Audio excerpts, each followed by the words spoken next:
दोस्तों, आज जो हम ये वीडियो बनाने जा रहे हैं उन सभी चिटफंड निवेशकों के लिए बनाने जा रहे हैं जो पल्स, सहारा और भी न जाने कितनी ऐसी रजिस्टर्ड कंपनियों के निवेशक हैं जिनका पैसा इन कंपनियों में डूब गया। हम जानते हैं कि हमारी वीडियो निवेशकों को कोई पैसा नहीं दिला पाई।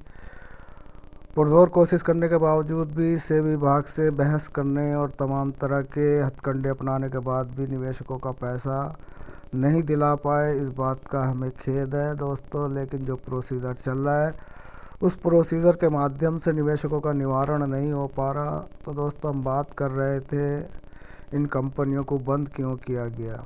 जी हाँ दोस्तों, आज हमारी वीडियो का बनाने का जो मेन पर्पस है वो यही है कि आखिर इन रजिस्टर्ड कंपनियों को, बहुराष्ट्रीय कंपनियों को, इन पुरानी कंपनियों को बंद क्यों किया गया। ये सार्वजनिक नहीं किया सरकार ने, लेकिन दोस्तों हम आज आपको इसका पूरी जानकारी हम आपके लिए देंगे, क्योंकि आपको पता होना चाहिए कि आखिर ये चिटफंड का धंधा क्यों समाप्त किया गया, चिटफंड की कंपनियां क्यों धराशायी की गई।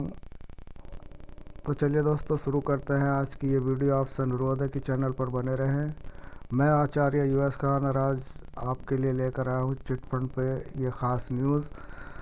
तो दोस्तों, बिना विलम्ब करे शुरू करते हैं अपनी इस वीडियो को। तो दोस्तों, जैसे कि आप जानते हैं कि 1978-1972 से ये चिटफंड कंपनियों का रजिस्ट्रेशन भारत सरकार द्वारा दिया गया। और ये कंपनियां क्यों चली, इतनी उठान इनका क्यों हुआ, इतनी अंतर्राष्ट्रीय कंपनियां क्यों बनी। क्योंकि दोस्तों 1972-78 में बैंकों का इतना चलन नहीं था। गिनती चुनती के बैंक हुआ करते थे और लोगों की कमाई भी इतनी ज़्यादा उस वक्त नहीं थी। ना लोग छोटे तबकों की बात कर रहे हैं दोस्तों, हम बड़ियों की या बड़े लोगों की बात नहीं कर रहे हैं। तो दोस्तों, उस वक्त पर निवेशकों का जो जितने भी उस वक्त के लोग थे उनके सामने एक अभाव था कि वो ना तो पैसा जमा करने की सोचते थे और ना पैसे को बैंक में डालने की सोचते थे। तो उस दौर में इन चिटफंड कंपनियों की उत्पत्ति हुई और ये घर घर जाकर, दुकानों दुकानों जाकर पैसा इकट्ठा करते रहे। और ये कंपनियां दिन दुगने रात चौगनी तरक्की करती गई। 5 साल, 5.5 साल के प्लान होते थे। निवेशकों को फ़ायदा उसमें सबसे ज़्यादा बेनिफिट ये होता था कि उनकी अपना पैसा घर बैठे जमा करने को आ जाते थे और वो अपना 10-20 जो भी जमा करते थे उसमें जमा हो जाता था और उसका मुनाफा भी 5.25 साल बाद मिल जाता था। एफडी का डबल हो जाता था। यही सब मामले देश के अंदर चल रहे थे और देश के गरीब तबके के लोग पैसा जमा करना जान गए थे और इन कंपनियों में ही अपना पैसा डबल तिबल करते रहते थे। तो दोस्तों, मामला 2011 तक तो ठीक ठाक चलता रहा, यानी कि 1978 से लेकर 2011 तक तो सब कुछ ठीक चलता रहा। और मैं आपकी जानकारी के लिए बता दूं कि उस वक्त पर किसी भी तरह की इलेक्ट्रॉनिक मशीनों का अभाव नहीं था। ना कोई प्रिंटर थे, ना कोई फोटोस्टेट करने की मशीनें थी। जो भी काम था हाथ से और कागज़ से किया जाता था। अब निवेशकों को जमा करने का शौक़ लगाया इन कंपनियों ने। कंपनियां बहुत ऊंची उठान पर रहीं और कंपनियों का जितने भी निवेशक थे बहुत खुश थे। उनको जमा करने का अवसर मिलता रहा और वे अपने गरीब तबके से उच्च वर्ग के होने शुरू हो गए। तो दोस्तों, अब वक्त बदला। अब वक्त बदलने के साथ, जब आप जानते हैं जब वक्त बदलता है तो सब कुछ बदल जाता है एकदम से। सब कुछ प्रिंट मीडिया, ये वो, मोबाइल वगैरह वगैरह सब कुछ उपलब्ध हो गए।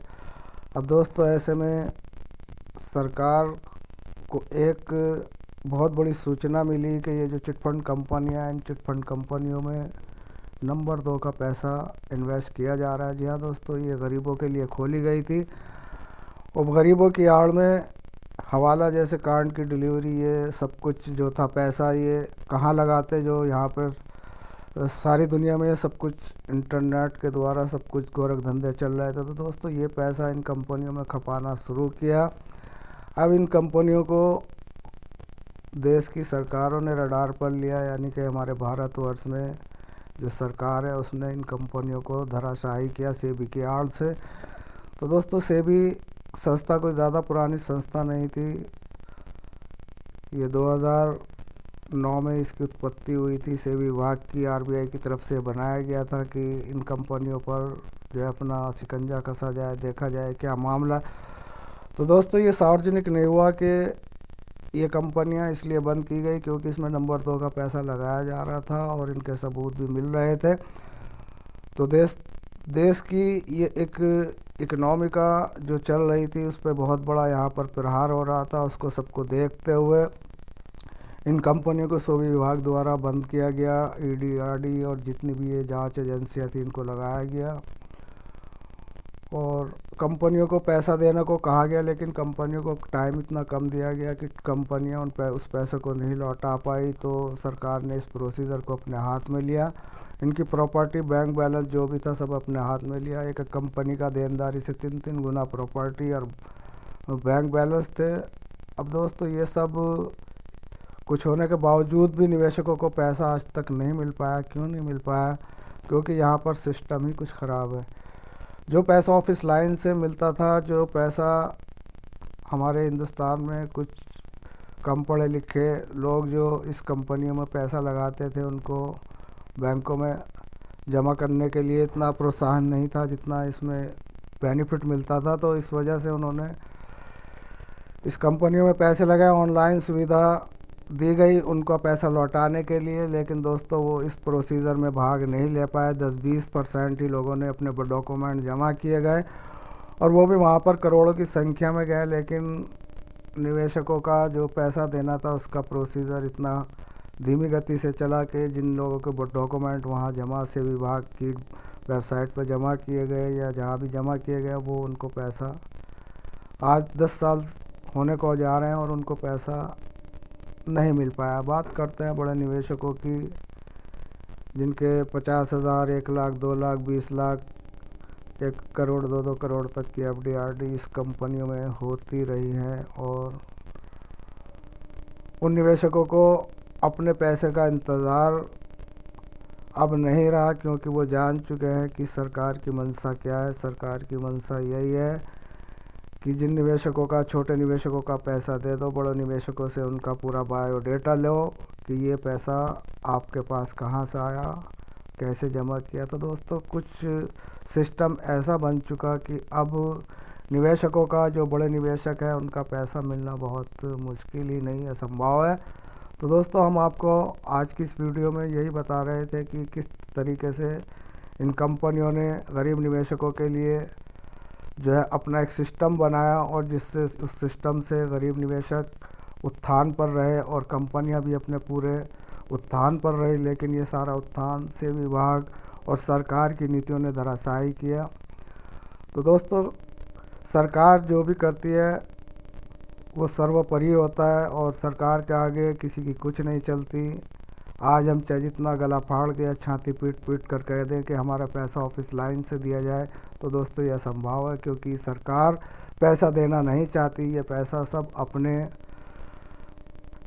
जितने भी इनके प्रोसीजर है उनमें लगा रही है, यानी कि भारतवर्ष के गरीब निवेशकों का पैसा अब हमारे देश में ही, जो हमारे देश की प्रगति बढ़ाई जा रही है, वो इन्हीं पैसों को लूट खसोट कर बढ़ाई जा रही है। और ये हालात बने हुए हैं सभी कंपनियों के, जिसमें 2 बहुराष्ट्रीय कंपनी सहारा और PHCL है। तो दोस्तों आज की वीडियो में बस इतना ही।